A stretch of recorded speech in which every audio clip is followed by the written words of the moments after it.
नमस्कार दोस्तों, स्वागत है आप सभी का हमारे यूट्यूब चैनल NCERT टॉक में।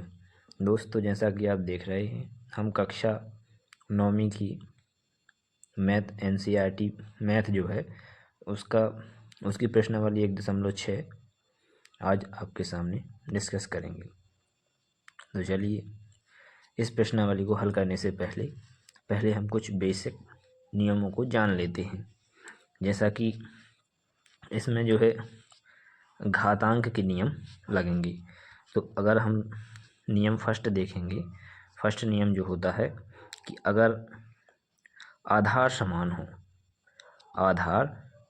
हो और क्या हो, घातें कोई भी हों, अलग अलग घातें हों और गुणा में वो लिखी हुई हों, तो क्या हो जाता है कि घातें आपस में क्या होती हैं, ऐड हो जाती हैं। आधार वही रहता है और घातें क्या हो जाती हैं, ऐड हो जाती हैं। दूसरा नियम देख लेते हैं। दूसरे नियम में अगर आधार वही है और क्या है, आधार अगर ये भाग में लिखे हुए हों, आधार भाग में लिखे हों, तो क्या होता है, ये घातें आपस में क्या होती हैं, घट जाती हैं। और अगर तीसरा नियम होता है कि अगर आधार अलग अलग हों और घातें समान हों, तो क्या होता है, इन घात तो वही रहती है, इन आधारों का आपस में मल्टीप्लाई हो जाता है, घात वही रहती है।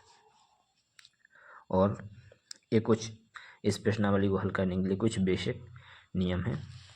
और एक नियम और होता है, अगर हम घात के ऊपर घात लगी हो, जैसे कोष्टक में ये घात है m की, और इसके ऊपर भी अगर घात n की लगी हो, तो क्या होता है, घातों का आपस में गुणा हो जाता है, m गुणा n।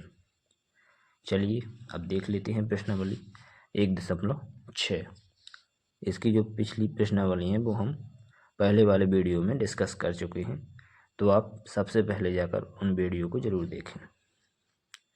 चलिए, इसमें जो फर्स्ट क्वेश्चन है, क्या बोला है कि ज्ञात कीजिए कि 64 पे 1/2 की घात है।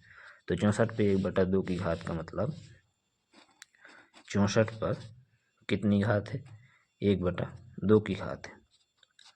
ये क्वेश्चन फर्स्ट है, इसको हमें हल करना है। तो 64 की सबसे पहले क्या कर लेते हैं, गुणनखंड तोड़ लेते हैं। तो गुणनखंड तोड़ेंगे, 2 गुणा 2 गुणा 2 गुणा 2 गुणा 2, कितनी बार होता है, 2 की घात 6 होता है 64। तो एक बार 2 और ले लेंगे, और इसके ऊपर पूरे पर घात कितने की है, पूरे पर घात लगी है 1/2 की घात। तो अब इसको और कैसे लिख सकते हैं, 2 कितनी बार है, 1 2 3 4 5 6, तो इसको 2 पर 6 की घात लिख सकते हैं। इस पर 1/2 की घात पहले से है, तो घात के ऊपर घात है, तो घातों का क्या हो जाएगा, आपस में गुणा हो जाएगा, 6 गुणा 2, ये 2 से 6 कैंसिल हो जाएगा, 2 तिहाई 6, तो 2 पे सिर्फ कितनी घात बची, 2 पर सिर्फ 3 की घात बची, जो कितना होता है, 2 पर 3 की घात, यानी 2 गुणा 2 गुणा 2, 2 दूना 4 और 4 दूना 8। तो हमारा जो आंसर हो जाएगा, क्या हो जाएगा, 8 बिल्कुल सही आंसर हो जाएगा। चलिए अब देख लेते हैं दूसरा सवाल क्या है कि 32 पर 1/5 की घात है। 32 पर 1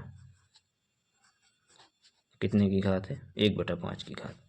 तो 32 क्या होता है, जैसा कि आप जानते हैं, 2 पर 5 की घात होता है 32, और इस पर घात लगी है 1/5 की।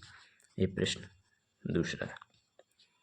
तो 32 पर 1/5 की घात, इसको ऐसे लिख सकते हैं, घातों का हो जाएगा आपस में गुणा, 5 गुणा 1/5, तो 5 से 5 तो कट जाएगा, क्या बचेगा, 2 पर 1 की घात, यानी आंसर क्या हो जाएगा इसका 2 हो जाएगा।